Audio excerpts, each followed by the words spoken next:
guys, welcome back to another video. So recently I've been attending a lot of career development workshops provided by Seneca College, and they provide like all sorts of workshops from resume to cover letters to interview practice to like interview skills to like job searching, how to like look for job postings, and all sorts of workshops pertaining to like getting a job and trying to get a nice career, and they're very useful, and only Seneca College students can attend it and Seneca alumni. So yeah, I'm just gonna take you through some of the workshops that I attended, and I'm just gonna show you like the parts that I learned and the parts that I thought were super important, and because some of it is like basic knowledge and there's a lot of PowerPoint slides, so I didn't want to like include everything and make a huge long video. So these are just like the parts that I found to be important and the parts that I learned. So starting off with the LinkedIn Learning Skills Trend and Networking 101 workshop, I learned that the most in-demand soft skills,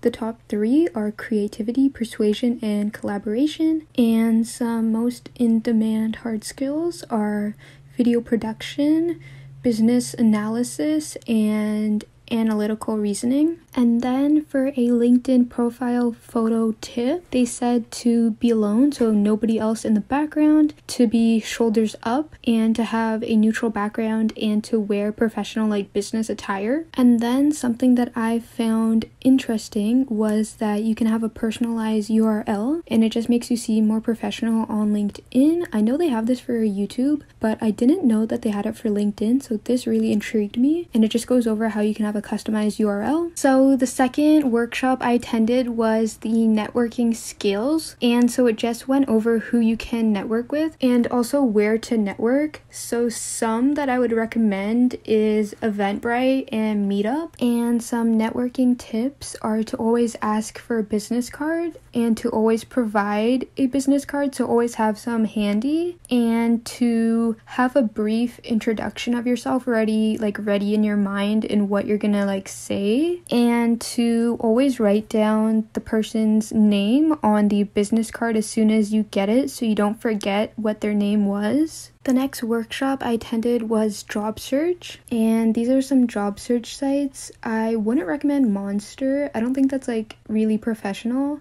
because I've tried it before. I would recommend Indeed.com, that's really professional, and jobbank.gc.ca. I haven't heard of Alluda.ca or Glassdoor.ca before, so I don't really know, or even like Workopolis. The next workshop is working remotely, and some tips are to always dress appropriately, so always in like business attire, and to make sure that you're alone so that there's like no interruptions and no one's like going in and out of the background and distracting you, and also to have a comfortable chair because you're going to be working remotely for a long period of time. And some good collaboration communication tools are Trello. Trello is really good for like organizing your schedule, and as well obviously WebEx, Zoom, Google Hangouts, and all of that. And then the next workshop is LinkedIn, create your personal brand, and this one I forgot to get the slide, and basically what it went over was that you can take courses through LinkedIn and watch videos, and then afterwards you can add it to your profile as a certificate. And what's recommended is that you take the author of the course and you write like something that you learned from the course,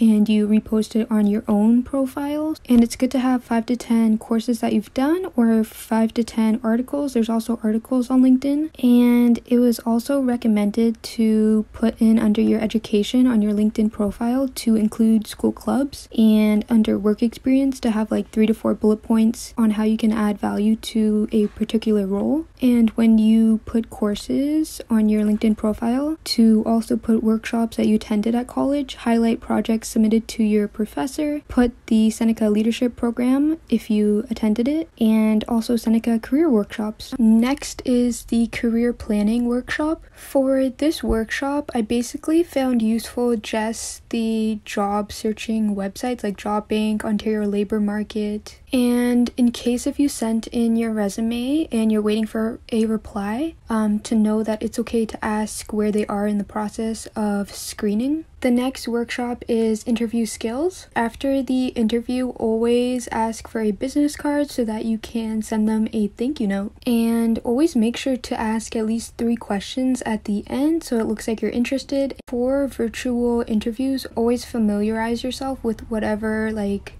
Zoom or WebEx that you're going to be using for the interview. And then I found the ARC method a good way to fully answer situational interview questions. The next workshop is identifying your skills. There are 3 different types of skills: personal, specific like technical skills, and transferable skills. These are just some examples of essential skills. The next workshop is SenecaWorks job board demo, so like SenecaWorks, the site. So SenecaWorks has all sorts of job postings, volunteer jobs, from ranging from full-time to part-time to summer to seasonal and on campus and all sorts. So this workshop basically just showed you exactly where to press while you're on SenecaWorks so you could search up job postings. So I attended the resume and cover letter workshop. So they basically went over keeping everything in reverse chronological order. So the most recent first, and then having the job title, company name, city, and dates. I didn't know that you had to put your city in,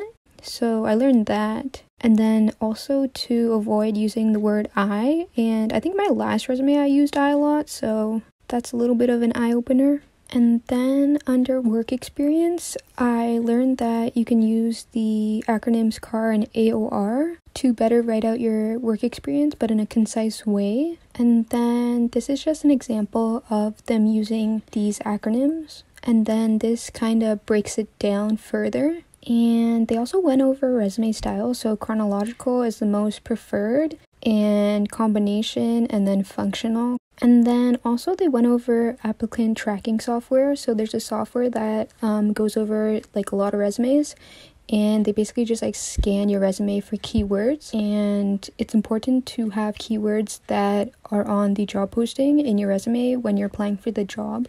And this is just a website that you can try out that scans your resume. And this is kind of like the format for a decent resume. And then they just went over how your cover letter should look.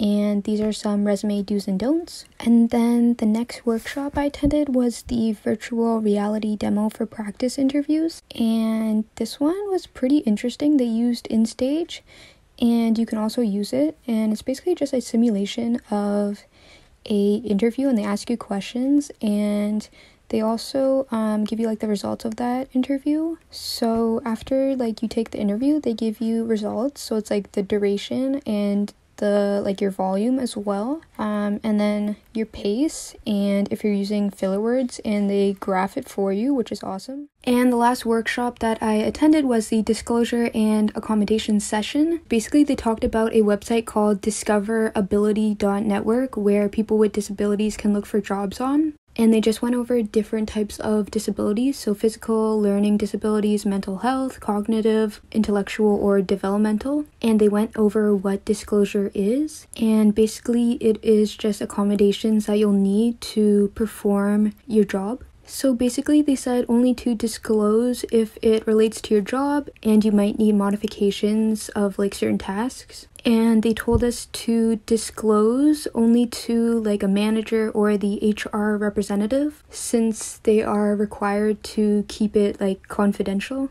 And these are just some examples of accommodations, and they went over steps on how to disclose. Also, what I learned is that if the employer asks for a doctor's note pertaining to the accommodation, then they have to pay for the doctor's note, not you. And then lastly, they just went over how the employer gets to decide what your accommodation will be. Like, you can give them suggestions, but they don't have to follow through. They can give you something else that might work. For example, the lady was talking about how she like needs noise canceling headphones because she's in an open office, but she also could have gotten herself a separate office. So the accommodation, like, both were valid accommodations. And yeah, they basically just told us to try to think of like accommodations that'll work for you, and it can take time. And if an accommodation isn't working for you or you're trying it out, you can always go back to your manager or HR representative and say it's not working. and then both of you can work on finding something else. So yeah, those were all the career development workshops that Seneca College offers and all the important parts that I wanted to show. So if you're a Seneca College student, I would definitely recommend checking out the career development workshops. They offer these workshops every month and there's a lot of them and you can definitely learn a lot, so go check it out.